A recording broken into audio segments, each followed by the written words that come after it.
sentido social. Las opiniones vertidas en este programa son exclusiva responsabilidad de quienes las emiten y no representan necesariamente el pensamiento ni la línea editorial de esta emisora. Buenos días, les habla el doctor Alberto Jálave. Estás escuchando tu programa Historia en General, donde hablaremos de datos importantes y sucesos trascendentes que serán de mucho interés para todos los que escuchan y vean este programa. Comenzamos.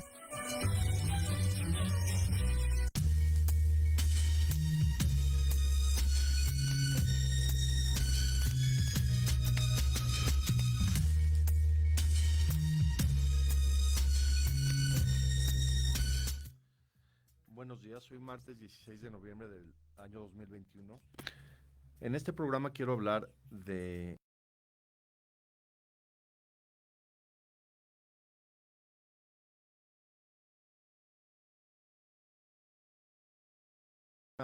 varios maestros que me han enseñado durante toda mi vida. Primero, tratar de entender lo diferente que es enseñar que aprender. Aprender es fácil, te puedes aprender las tablas de multiplicar, te puedes aprender fechas, puedes aprender cualquier cuestión que sea de memoria o de solo saber. Entender es diferente, porque entender significa entender las cuestiones que los maestros te enseñan para poderlas aplicar en la vida y en tu progreso como persona.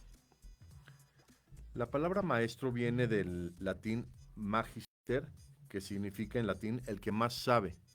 De ahí viene la palabra maestro, magister. De ahí se derivó en mucho tiempo que a los maestros se les llamaba como parte del magisterio. El magisterio era el área gubernamental que se encargaba de los maestros. Inclusive me acuerdo de niño, había una tienda en el centro, en República de Venezuela. Todos los maestros que les he comentado la conocieron, se llamaba la tienda del magisterio porque era una tienda especial donde hacían descuento a los maestros. Tengo un tío que era maestro y podíamos comprar en esa tienda del magisterio. De ahí viene la palabra maestro, magister. Es el que más sabe.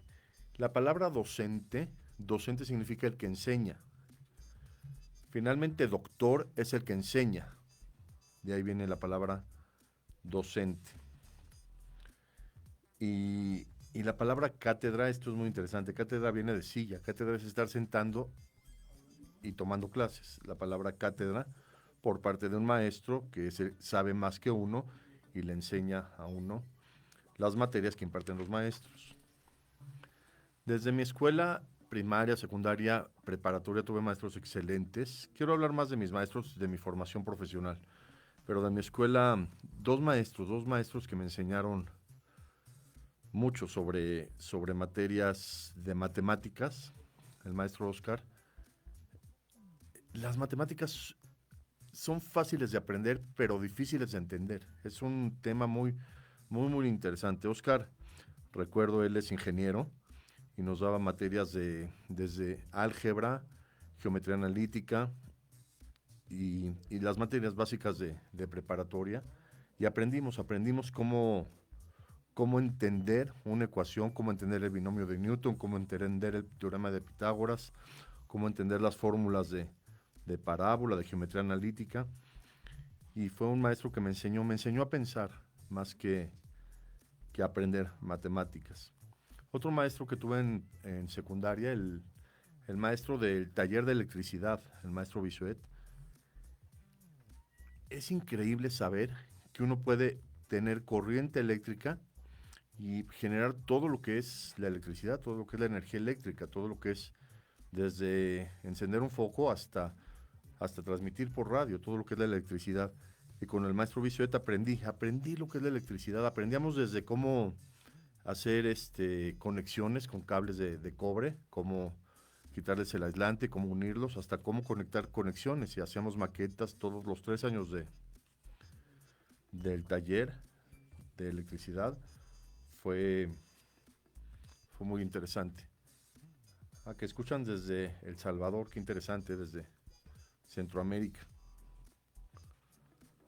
Muy interesante. Saludos al presidente Bukele. Después de que terminé la preparatoria, me empezó a gustar mucho la investigación científica. Y empecé yo a conocer cuestiones de investigación. Tengo una tía que es química, me enseñó a conocer la UNAM desde que yo iba en tercero de preparatoria. Y conocí unos alumnos en la Facultad de Química que trabajaban en Cuernavaca, en la Universidad de Cuernavaca había un centro de investigación muy avanzado, donde trabajaba el doctor Francisco Bolívar Zapata. A él no lo conocí personalmente, pero tuve la oportunidad de ir a su laboratorio en el año 1988 en Cuernavaca, en el centro de investigación dentro de la universidad. Era relativamente fácil porque joven, me iba al camión, a la terminal tasqueña, llegaba a Cuernavaca, iba a la universidad, al centro de investigación y regresaba y conocí los proyectos de investigación del doctor Francisco Bolívar Zapata, un hombre impresionante desde un punto de vista de investigación nacional. Yo dije desde ese año que él debería haber recibido el premio Nobel. Él desarrolló un compuesto para producir la insulina humana.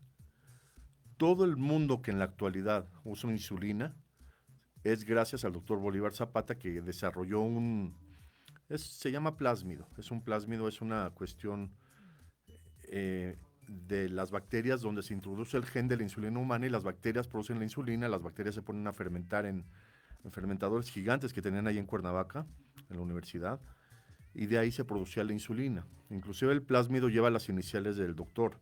Se llama el plásmido PBR 322. La B es de Bolívar, del doctor Bolívar Zapata, que puedo considerar que aprender de él y de su investigación fue muy importante para mí.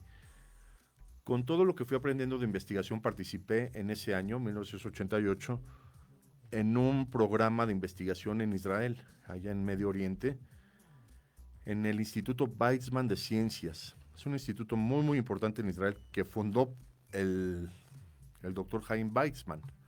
Desde antes de la formación de Israel, él fundó este instituto en Israel, en la ciudad de Rehovot, y tuve oportunidad de participar y ganar una beca con la que participé como estudiante. Era una beca, se iba unos 6 semanas a Israel a trabajar en proyectos de investigación en el Instituto Weizmann, un instituto de muy alto nivel científico hasta ahora, de todas las áreas científicas. Yo trabajé en biología con la doctora Braha Jacobson. Se apellida igual que la que fue embajadora de Estados Unidos en México. La doctora Jacobson tenía un proyecto de investigación increíble. A ella se le ocurrió, ella estaba haciendo su doctorado en investigación. En el Instituto Weizmann de Israel solo se hacen doctorados, algunas maestrías, pero es un instituto de muy alto nivel de investigación. Tienen hasta un reactor nuclear donde hacen estudios con partículas físicas, con un acelerador nuclear.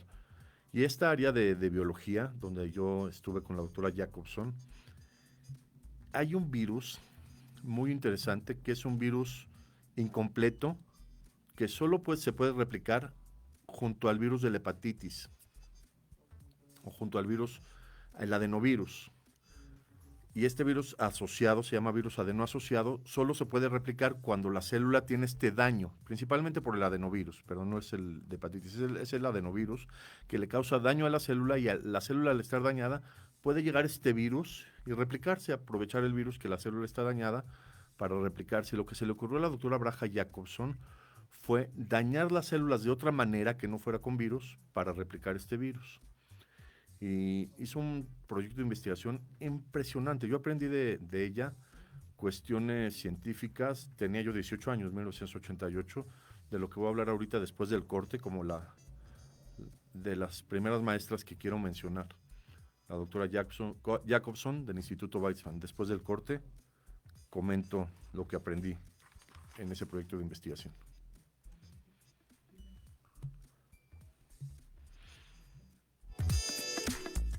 En Proyecto Radio MX, tu opinión es importante. Envíanos un mensaje de voz vía WhatsApp al 55 64 18 82 80 con tu nombre y lugar de donde nos escuchas. Recuerda, 55 64 18 82 80. Ahora te toca hablar a ti.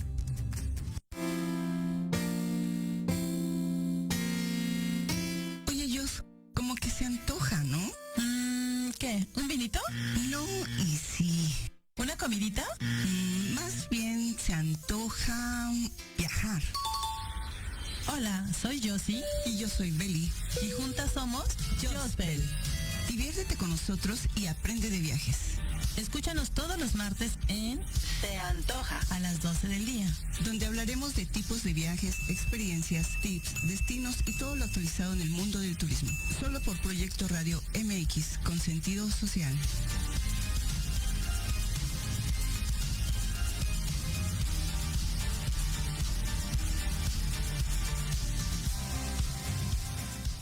No te pierdas todos los martes de 3 a 4 de la tarde nuestro programa Gente de Negocios y Más, donde abordaremos temas de interés y actualidad para los emprendedores y empresarios mexicanos. Tendremos entrevistas con invitados especiales que actualmente contribuyen y colaboran en diferentes sectores industriales, puntos de vista y opiniones diversas, para que junto contigo interactuemos y enriquezcamos el contenido de alto valor de tu programa. Solo por Proyecto Radio MX, con sentido social.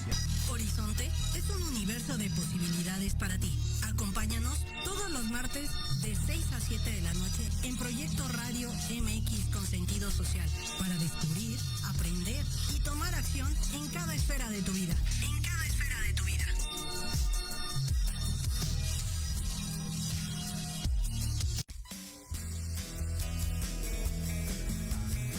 ¿Te gustaría que tus hijos fueran adultos exitosos? ¿O qué tal tener una mejor relación con ellos? Todos necesitamos un apoyo de vez en cuando, ¿no crees? Soy Ana Trulín, subdirectora del Instituto OXU. Acompáñame todos los martes de 7 a 8 de la noche en De la mano con tus hijos y descubre cómo relacionarte con ellos desde el corazón. Por proyectoradiomx.com con sentido social.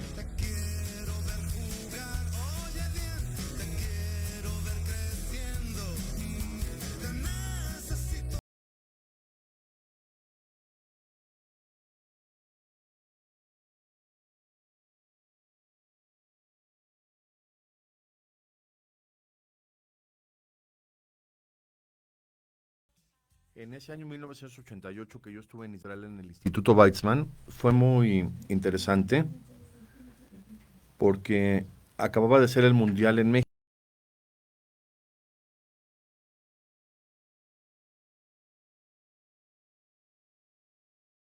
Y yo fui a los partidos. Estaba muy reciente el Mundial de México. Y la doctora trabajaba con este sistema de causar un daño a las células y lograr que el virus se replique, pero de una manera con tanto apasionamiento que era increíble ver cómo la doctora quería demostrar esta situación. Al final lo logró que este virus se replique en las células que les causó daño con luz ultravioleta. El virus se replicó, pudo revelar con un marcador radioactivo que se llama tritio, es hidrógeno marcado, y así marcaba el virus para saber que se replicó. Y un artículo que publicó ya el año siguiente, en 1989, impresionante. Yo tuve la oportunidad de estar con ella y con otros 2 alumnos, una alumna de Japón y otro de Suiza, y estábamos los 3 con la doctora conociendo ese proyecto de investigación, tomando clases con ella. Me acuerdo, era 1988, yo llevaba mi cuaderno, anotaba cuestiones, me decía, trata de escribir en inglés, porque yo escribía en español. Me decía, tu mente trabaja más traduciendo y escribiendo. Entonces, trataba de escribir lo que ella nos decía en inglés.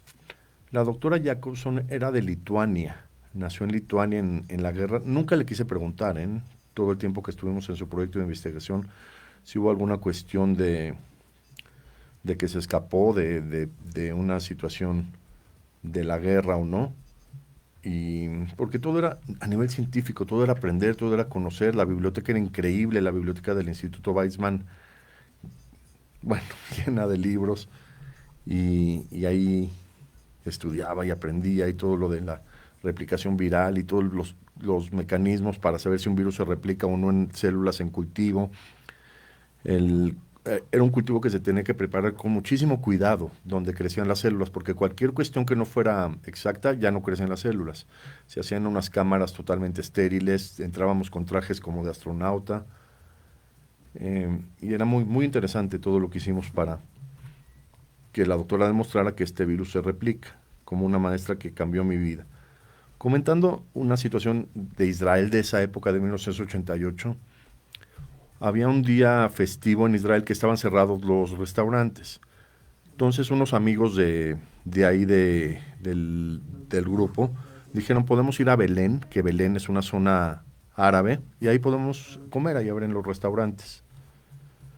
Y como somos turistas, podemos ir en taxi sin ningún problema. En esa época, en 1988, todavía no había división de territorios ocupados, empezaban apenas las intifadas, cuestiones muy, muy nobles en Israel. Fuimos a Belén, recuerdo perfectamente el restaurante de unos árabes amigos con los que fuimos, y el del restaurante me dijo, si Israel construye el muro entre Belén e Israel, va a ser el peor error que puedan hacer. Me lo dijo el del restaurante. Me dice, Belén es una zona histórica de la humanidad, es patrimonio de la humanidad, no pueden construir un muro divisorio nada más porque tienen problemas políticos, pero finalmente se construyó. Y otra cosa interesante que sucedió en Israel, éramos un grupo de 180 alumnos de todo el mundo. Y había un joven americano, muy interesante porque había españoles de diferentes áreas de España que no se hablaban. Unos eran catalanes, otros vascos. Yo nunca he entendido bien esas situaciones, pero entre ellos estaban cada quien en su grupo, como que eran muy, muy, muy diferentes. Pero nunca hubo ninguna discusión ni nada, cada quien aparte y cada quien hacía su proyecto de investigación. Y había un joven americano, todos éramos de la misma edad, 17 a 19 años. Un joven americano decía que México está en Sudamérica. Le decía yo, no, Jimmy, México es Norteamérica. No, Norteamérica solo es Canadá y Estados Unidos. Abajo del Río Bravo todo es Sudamérica. Así decía él. Entonces, una vez estaba en la biblioteca yo y había un globo terráqueo en uno de los escritorios y llegó este Jimmy, le llamé, Jimmy, come here. Le dije, mira, este es el mundo, como que explicándole el mundo. Este es el Ecuador, aquí es norte y aquí es sur. México es Norteamérica. Ve, aquí está el mundo, no te tengo que decir más explicaciones. Este es el mundo. Y él me decía, sí, geográficamente México es Norteamérica, pero políticamente es Sudamérica. Le dije, no, es lo mismo, pero mucha gente todavía en el mundo cree o piensa así. Regresé de Israel, del Instituto Weizmann, y tuve oportunidad de entrar a la UNAM, a la Facultad de Medicina de la UNAM, haciendo el examen de admisión en 1989, y ahí conocí un maestro de anatomía, muy, muy relevante para mi formación como médico, el doctor Carlos Gilbert Rodríguez. Supe que falleció el doctor.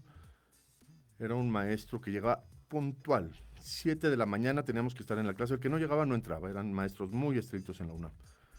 Y aparte las clases de anatomía eran en el 4º piso, me acuerdo en la Facultad de Medicina, y solo había 2 elevadores que siempre a esa hora estaban llenos.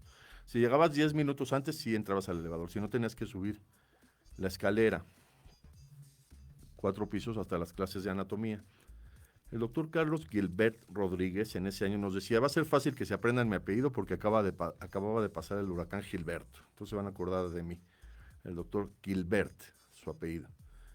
Nos daba clases de anatomía con un conocimiento increíble del cuerpo humano, el doctor, sabía todo el cuerpo humano. Músculos, huesos, venas, arterias, órganos, sistema nervioso, todo sabía el doctor Gilbert, impresionante, era un libro en persona. Y él tenía una frase que se me quedó muy, muy grabada en mi profesión, en mi carrera y como persona, además de como médico. Él decía, el doctor Gilbert, para ser buen médico, y así, se necesita un poquito de anatomía, un poquito de fisiología y mucho sentido común. Esa era la filosofía del doctor Gilbert Rodríguez. Un hombre con el que aprendí. Además de aprender anatomía, aprendí la vida. Era todo el año en la UNAM de estudiar anatomía. Exámenes impresionantemente difíciles, porque eran exámenes de opción múltiple. Los mismos maestros decían que anatomía deberían ser exámenes de preguntas abiertas, porque las opciones múltiples te confunden mucho cuando son conocimientos tan finos. Y bien, afortunadamente en la UNAM tú podías tener la oportunidad de, por puntuación, calificar con letra. Entonces, si tenías calificación alta, ya tenías MB y podías tener un buen desempeño universitario. Por varias cuestiones me cambié a la Universidad La Salle en el año 1991 y ahí conocí en la facultad, era la Escuela Mexicana de Medicina en esa época, al maestro Mariano Ramírez de Gollado. Él fue el fundador de la Universidad La Salle, de la Escuela de Medicina, un maestro impresionante como ser humano y como maestro de medicina. A mí me tocó que el maestro Mariano Ramírez de Gollado nos diera la cátedra de Medicina Humanística, porque él también daba la clase de Histología y era un maestro de tiempo completo, daba clases en la preparatoria de La Salle, donde comentó alguna vez Marcelo Ebrard, que estudió ahí, el secretario de Relaciones Exteriores, el maestro Mariano Ramírez de Gollado, daba clases en hospitales, daba clases en la universidad, daba clases en la Facultad de Química de la Universidad La Salle también, y tenía un tiempo libre y daba clases en una primaria. Increíble, a niños de primaria les daba clases el maestro Mariano Ramírez de Gollado. Maestro con toda la definición de la palabra. Y esta clase de medicina humanística era muy, muy relajada, porque no era tanto de información médica, sino de aprender lo que es la medicina desde un punto de vista humano. Y aprendí con el maestro Mariano Ramírez de Gollado todo lo que significa ser humano para poder ser médico. Todos los alumnos médicos de México que pasaron por sus clases lo recuerdan con mucho cariño al maestro Mariano. En la Universidad La Salle también en segundo semestre conocí al doctor Julio Roldán, que él ya tenía título de padre lasallista. Él escribió un libro de ética médica, nos daba la clase de ética médica los martes y nos pidió desde el primer día si alguien le podía dar un aventón de la Universidad de Medicina que estaba en Avenida San Fernando, cerca de la zona de Perisur, a la Universidad La Salle que está en Benjamín Franklin. Y yo le dije, yo puedo, maestro, los martes me da tiempo, la clase terminaba a las 10, me daba tiempo de ir a Benjamín Franklin y regresar a la universidad a las clases de la tarde. Y creo que fue de los mejores viajes que yo hacía en coche con el maestro Julio Roldán, platicando con él de su vida y de su libro de ética médica. Lo increíble de él, del padre Julio Roldán, es que él fue soldado en la Guerra Civil Española. Él luchó en las trincheras en España y quedó tan decepcionado de lo que fue una guerra tan absurda. Él me decía, nadie entiende la Guerra Civil Española, hasta hoy nadie la entiende. Es increíble cómo sucedió, cómo nos dejamos, cómo surgió Franco, cómo surgió toda la cuestión política de una guerra que hasta ahora nadie entiende, igual que la Revolución Mexicana, que acababa de ser por esa época también.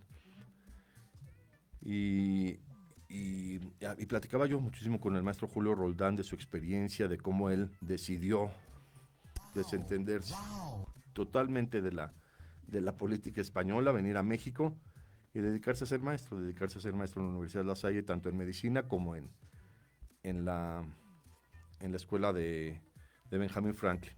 Se consigue el libro de ética médica del padre Julio Roldán. Más adelante en la Universidad La Salle, un maestro que nos daba una clase de psiquiatría dinámica. Un genio de la psiquiatría, el doctor Enrique Warner Dalias. De él he hablado en algunos artículos que he publicado. El doctor Enrique Warner también vino a México. Su papá era del ejército español, de la Guerra Civil Española, y decidió el papá venir a México para evitar cuestiones políticas y de enfrentamientos. Y así llegó el doctor Enrique Warner. Comenta llegó de niño, entró a la escuela, a la primaria, y se fue desarrollando y fue, estudió medicina y nos daba clases de psiquiatría dinámica. El doctor Enrique Warner nos daba películas todavía en formato de videocassette para que las viéramos en el grupo y pudiéramos analizarlas. La vida de Freud, Las tres caras de Eva, El coleccionista, películas de mucho análisis psicológico, y nos hacía, cada clase teníamos que ver la película en grupo en alguna casa, y después la clase era analizar la película que él nos prestaba de su colección de películas de psiquiatría. El doctor Enrique Warner tenía un análisis muy interesante de las personalidades de las profesiones. Él decía que los médicos tienen una personalidad muy característica. Para estudiar medicina, decía el doctor Warner, se necesita tener cierta capacidad diferente a todas las demás personalidades. E inclusive hacía una gráfica de cómo era la personalidad de los arquitectos, de los ingenieros, de los políticos, de los abogados, de los médicos, y cómo se podía entender desde un punto de vista de características personales por qué decidíamos estudiar medicina todos los que estudiamos medicina. En la Universidad de La Salle también conocí al maestro Gustavo Gordillo Paniagua. El doctor Gordillo nos daba clases de nefrología, y desde que lo conocí me cayó muy bien, un hombre con amor a la medicina. Escribió un libro de nefrología pediátrica que es clásico, se usa en muchísimas partes del mundo como clásico para estudio, y otro libro sobre líquidos y electrolitos del doctor Gordillo Paniagua. Lo conocí en sexto semestre y empecé a platicar con él. Tenía una oficina dentro de la universidad porque él también era coordinador, era directivo, y nos hicimos muy, muy amigos, el doctor Gordillo Paniagua y yo. Inclusive publiqué algunos trabajos con él sobre diabetes, sobre diagnóstico de diabetes, sobre control de diabetes, como los nefrólogos ven toda la cuestión del riñón en diabetes. Y una anécdota muy interesante del doctor Gordillo, además de que platicaba yo prácticamente diario con él, diario me gustaba ir a su oficina, nos veíamos en el patio. La Universidad de La Salle, todo el mundo se acuerda de la Escuela Mexicana de Medicina. Fue provisional en lo que hicieron la escuela, pero fue provisional como 30 años, creo. Entonces eran unos salones a los lados y un patio en medio.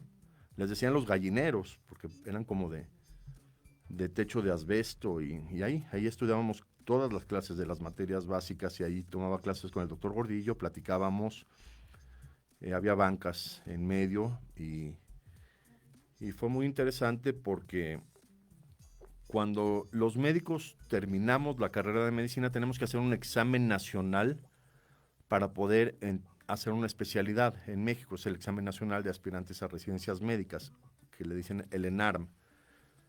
Yo hice el examen, y pasando el examen yo quería entrar al Hospital Infantil de México, Federico Gómez, porque siempre consideré que era el mejor hospital de pediatría.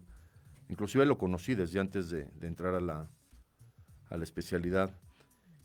Y era otra selección. Además de haber pasado el examen nacional, había otro sistema de selección dentro de cada hospital para escoger a los mejores médicos para que pudieran hacer la residencia.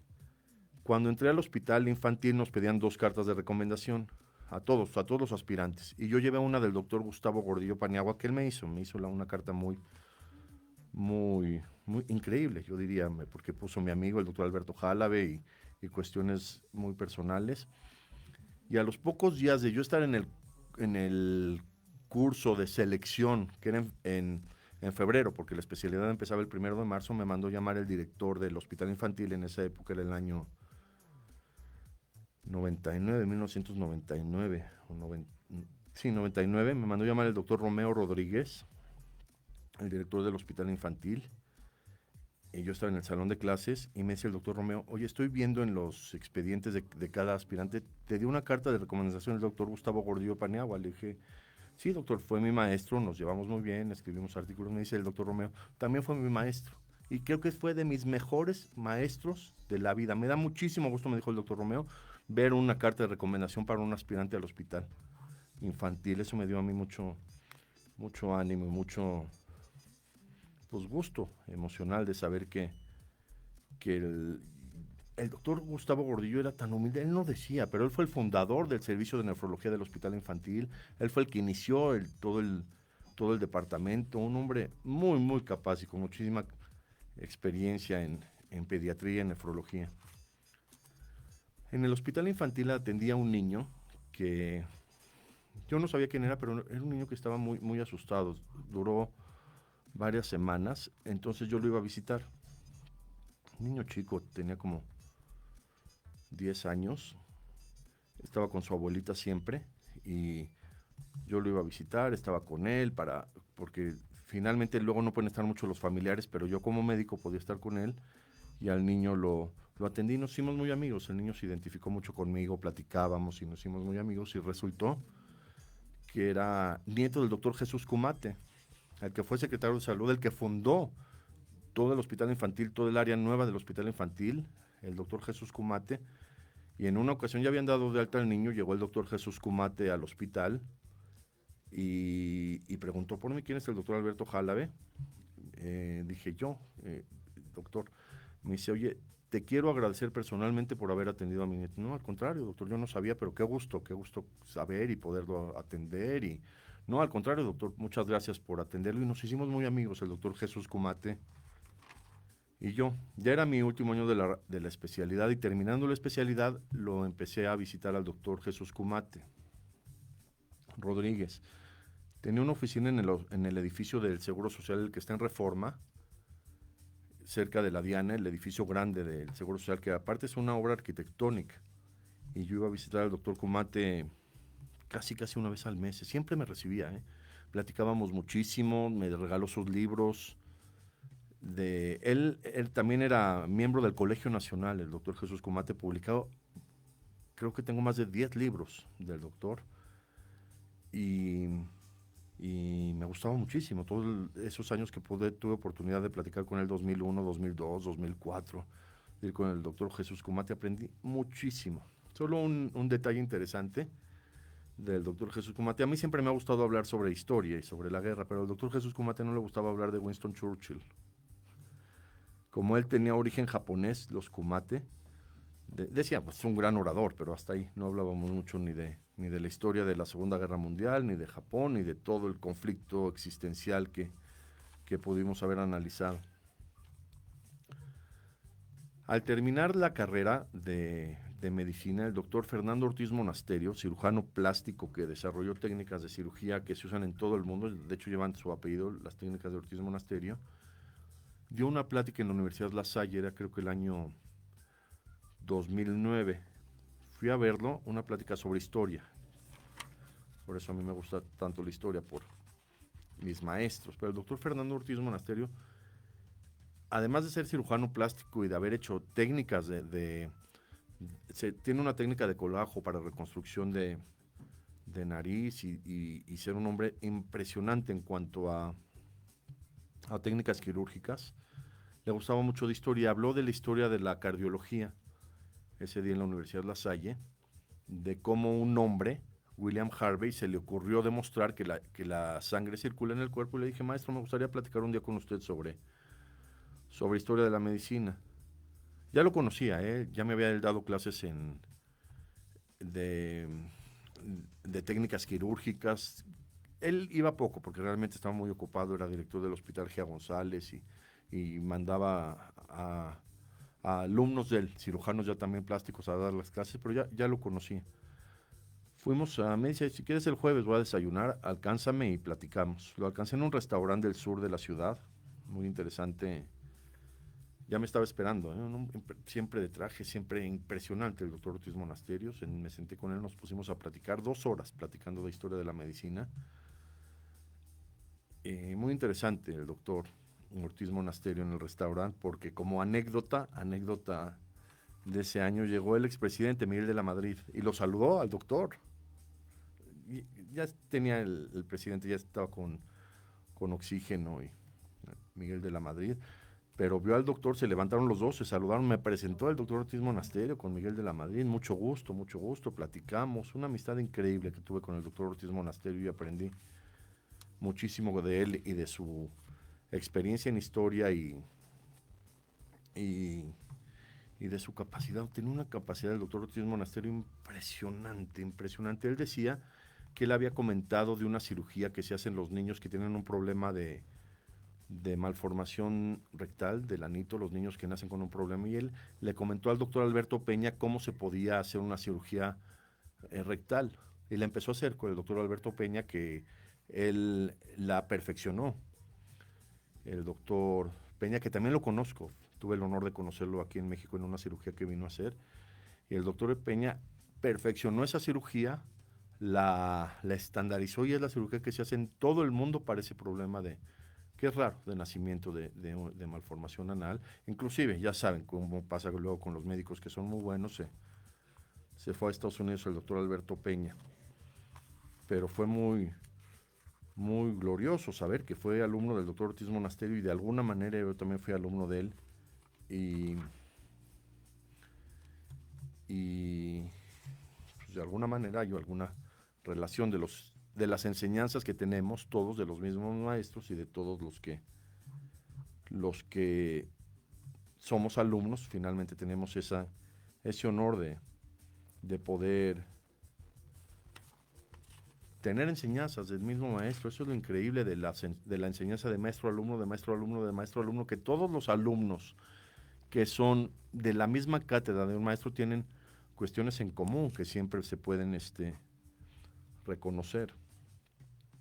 Otros maestros que también fui conociendo durante la carrera, el hermano del maestro Mariano Ramírez de Gollado, el doctor José Ramírez de Gollado, que era el director de la Facultad de Medicina cuando yo estudié, también un hombre impresionante, el endoscopista, también nos daba clases de endoscopía, un conocimiento impresionante, una agilidad mental, me impresionaban los maestros de La Salle, cómo tenían tanta memoria y tanta capacidad y tanta elocuencia. Eran clases que casi ni preparaban, llegaban los maestros a dar las clases y a hablarnos de medicina y de todas sus experiencias y de todo lo que sabían. En el año 1996, que hice mi servicio social, tuve oportunidad de conocer al doctor Salvador Subirán, el fundador del Instituto Nacional de Nutrición. El doctor ese año cumplía 99 años. Ha sido el único médico que le celebran su centenario en vida. Ese año el doctor Juan Ramón de la Fuente, que era rector de la UNAM, decidió hacer un homenaje al doctor Salvador Subirán, que literalmente era su centenario. Al cumplir 99 años ya era su centenario en vida. Increíble el maestro Salvador Subirán. Una capacidad mental de hablar, porque dio varias pláticas en diversos foros y sobre su vida. Él fue alumno de Antonio Caso, el que fundó el CCH, y hablaba de Antonio Caso y decía el maestro Salvador Subirán, recuerdo al maestro Antonio Caso cómo decía que hay que tener la sartén por el mango, y siempre, increíble fue ese año de 1996 de poder participar en el centenario del doctor Salvador Subirán y de conocer su vida y conocer todo lo que logró. Logró fundar un instituto que hasta ahora es de los más importantes de México y del mundo, el Instituto Nacional de Nutrición. Y era increíble porque el doctor Subirán llegaba diario al instituto. 99 años, llegaba en una camioneta, usaba, ya tenía que usar silla de ruedas, pero todavía podía usar bastón. Llegaba todos los días, le abrían la puerta principal, entraba con su camioneta, se bajaba. Llegábamos a saludarlo, los que estábamos cerca a esa hora, creo que llegaba siempre a las 9 de la mañana, se hacía como una reunión de personas que estábamos en el instituto a saludarlo. Maestro, buenos días, caminaba a su oficina que estaba a un paso junto a la biblioteca y entraba a su oficina, recibía gente, 99 años.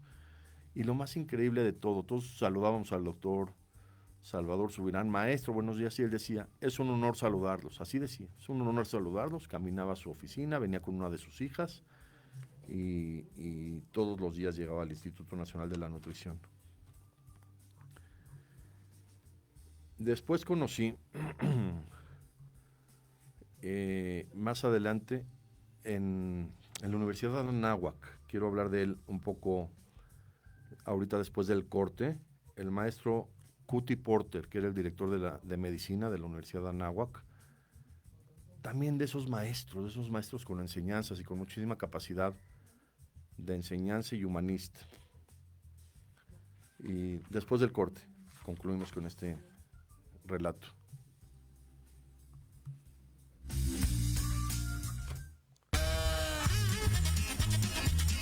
Oye, ¿a dónde vas? ¿Yo? Vamos a un corte rapidísimo y regresamos. Se va a poner interesante. Quédate en casa y escucha la programación de Proyecto Radio MX con sentido social. La chulada! Ella llegó sin amor y sin un sueño. Ella guardó la esperanza en un cajón. Ella olvidó el vivir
el doctor Cuti Porter, que también tuve el honor de conocer, un hombre con una capacidad impresionante. Él decía que era muy importante que hubiera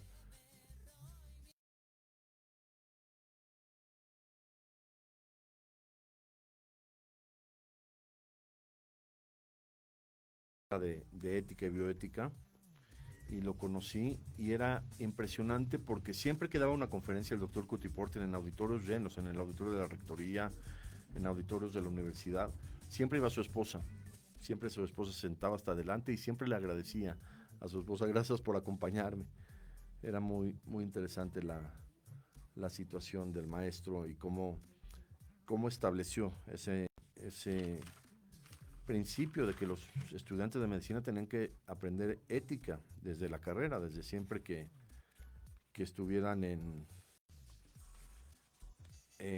formación como médicos, tenían que llevar materias de humanismo y de ética.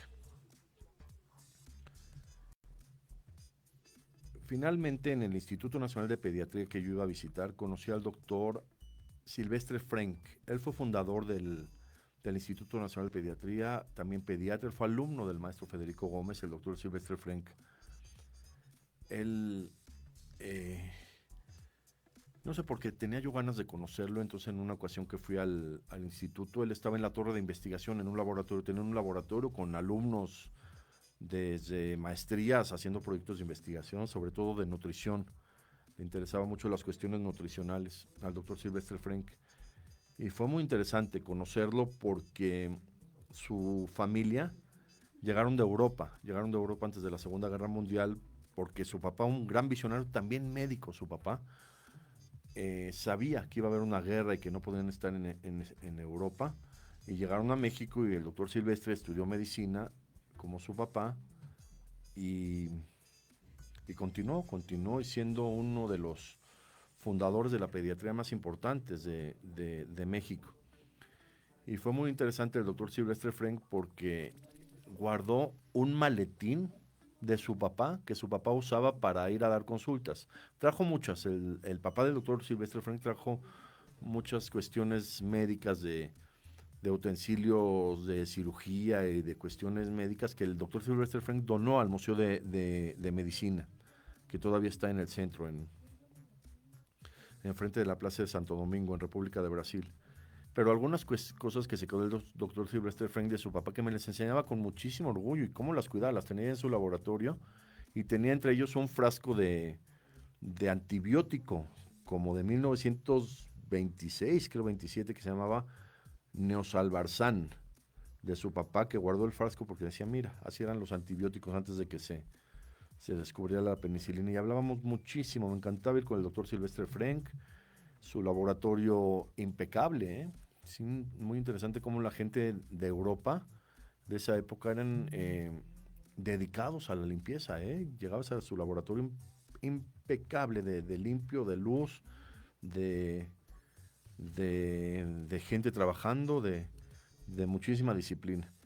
Y fue un maestro que conocí y aprendí mucho de él, de ir a platicar con él y de conocer su historia. El doctor Julio Frenk, su hijo, fue secretario de Salud y fue el que impulsó la vacunación universal en México.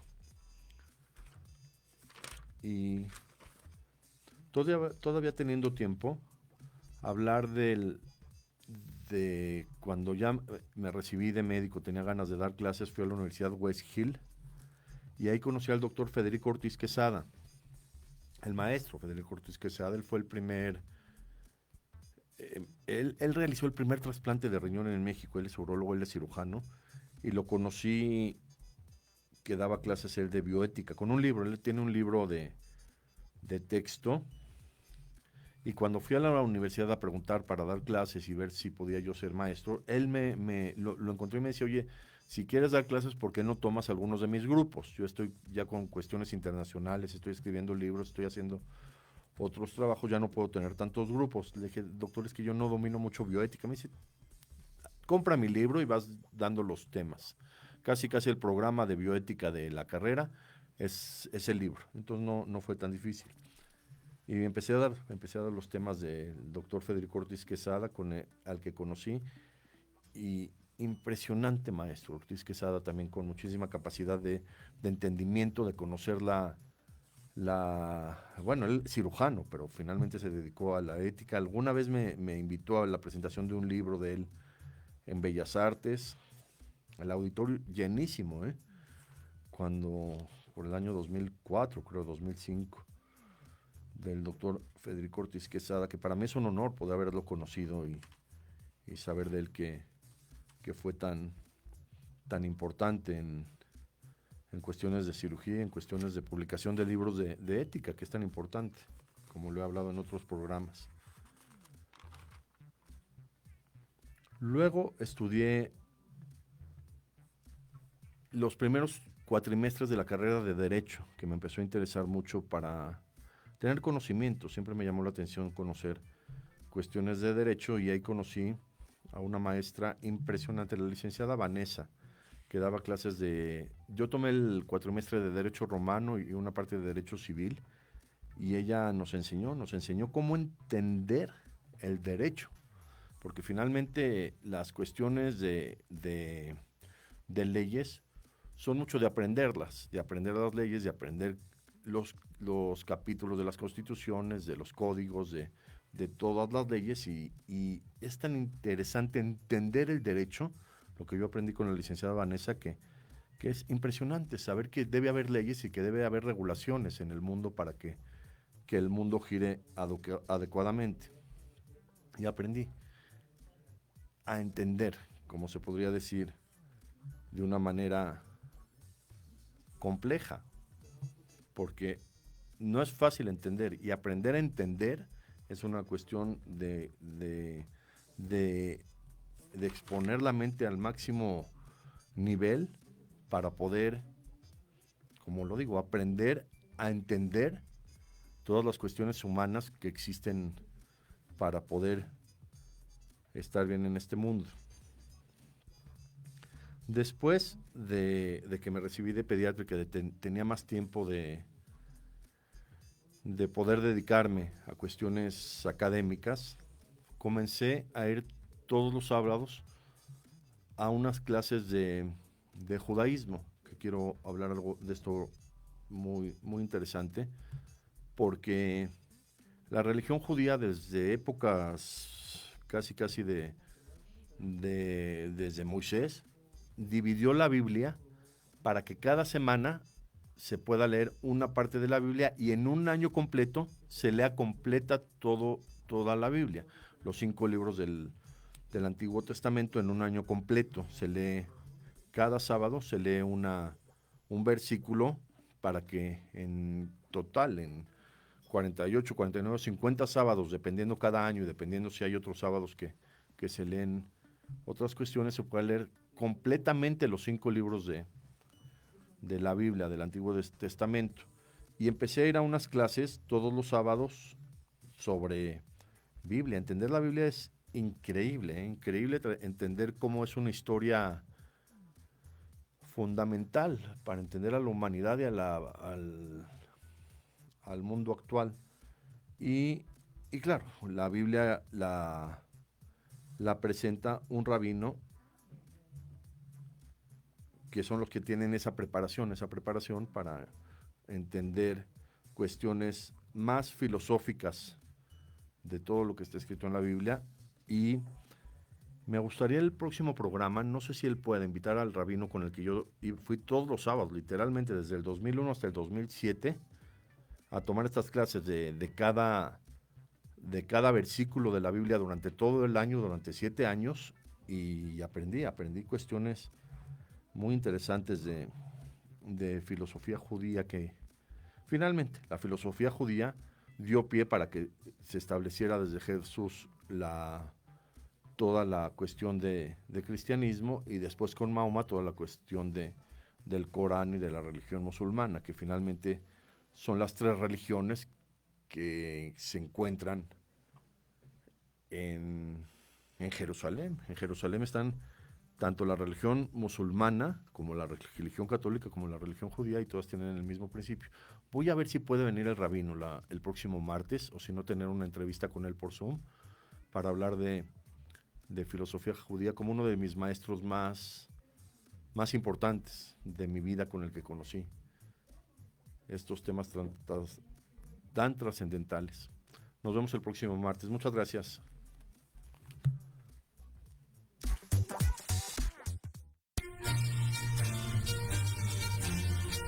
Esto fue una emisión más de Historia en General. Te esperamos la próxima semana para seguir compartiendo y conociendo más datos históricos de México y del mundo. Hasta la próxima.